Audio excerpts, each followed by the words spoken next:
In this video, I'm going to go through about 7 problems that deal with solving and graphing quadratics. And so I'm just going to go ahead and start right away. This should follow probably 3 other lessons that we've done on graphing quadratics. And so if you're not familiar with quadratics, I would recommend that you watch those other lessons in our unit before doing your quiz review, just because that will definitely help you know what we're talking about here. So number 1, it says find the required information for each of the functions. So we have 2 different functions here. One is identified as y, one is identified as the function of x, so that's why you see f of x. But really that just means the same thing as y. And here we go. Axis of symmetry, although I am only asked it here, is equal to this formula, opposite of b over 2a. And first you want to make sure you know how to identify your a and your b and your c. My b here is -6, so opposite of that would be +6. And double my lead coefficient of 3 would be 6 divided by 6, which is going to get me 1. Okay, so if x is equal to 1, then I can find my vertex because I know the x value has to be on that axis of symmetry. And so I'm going to plug 1 in because I said x equals 1. I'm going to plug that in for the x of my function. And 1 times 1 is 1. 3 times 1 is what I'm going to have here. And then -6 and -5, or 3 minus 6 minus 5 is going to be -3 minus 5, which will get me -8. So 1, -8 is going to be my vertex. And then, now for the second function here, notice this is in factored form versus this was in standard form. To find your vertex, it's going to be a little different because I don't have opposite b over 2a because I don't have my a and my b written out in this format. And so instead, this is how I find it. I find my x-intercepts first. And this comes from setting your factors. Oops, it's 15, not 5. Set your factors equal to 0. And then you solve here. So one intercept is -15. And the other one, if I add 3 over, add 3 here, I get 3. So my x of my vertex should be in the middle of -15 and 3. So all you got to do is take an average, or you could count in the middle if you were graphing this. So I'm going to take -15 plus 3. I'm going to add it up, divide by how many I have. I get, let's see here, -12 divided by 2, which is -6. That's going to be where my vertex is going to land, -6 somewhere, because your graph is supposed to be perfectly symmetric. So your intercepts are going to be, you know, spread out equally around your vertex. So you just got to find the middle, and the middle is an average. And now what I'm going to do is plug in -6 to get the y value of my vertex. So my y is going to be, if I plug in opposite of -6 plus 15 and -6 minus 3. So opposite of 9, thinking out loud here, -6 minus 3 is -9.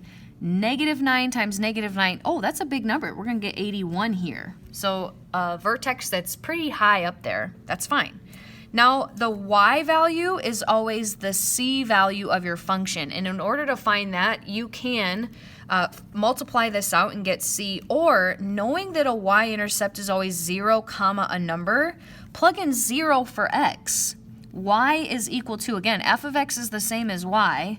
Opposite of 0 plus 15, and 0 minus 3, or opposite of 15 times -3, well, a negative times a negative is going to cancel that out, and I'm going to get 45, because 15 times 3, that's 45.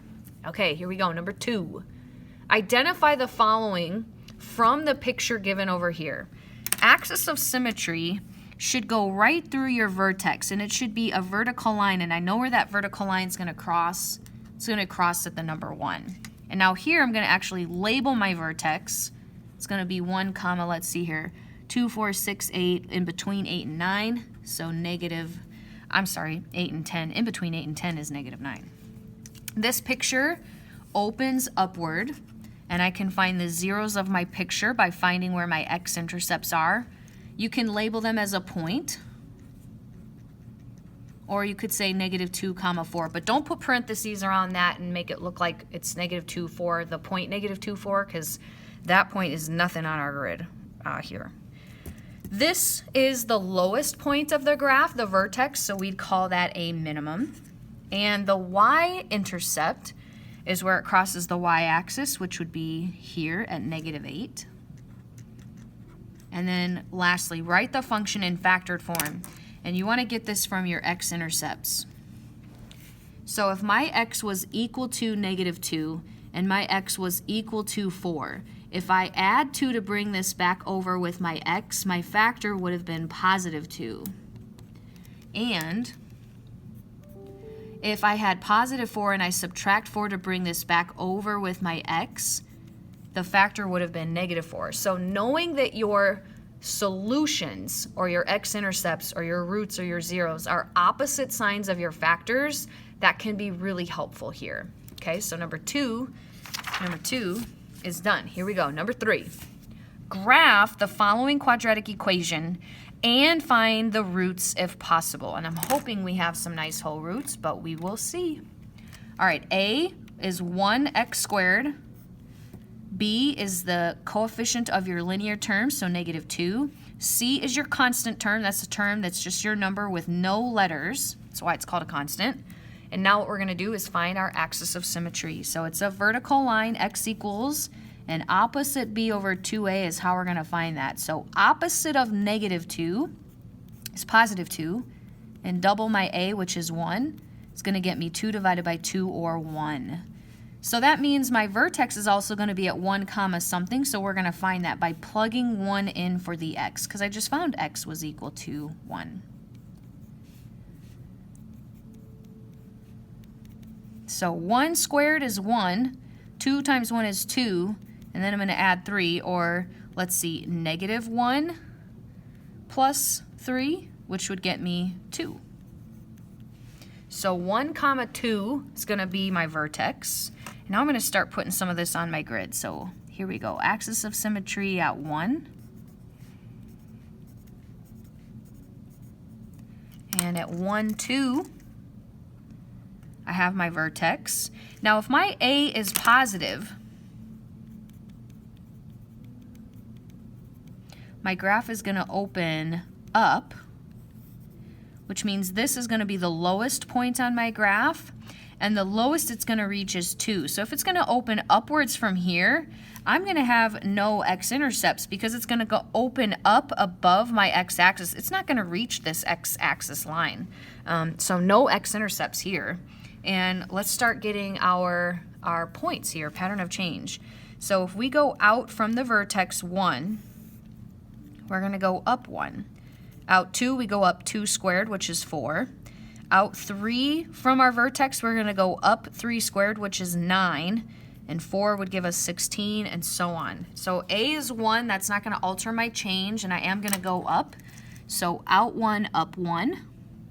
Out 2, up 1, 2, 3, 4. It's going to match on this side. Out 3, up 1, 2, 3, 4, 5, 6, 7, 8. Oh, 1 off my grid. So 1 off my grid there.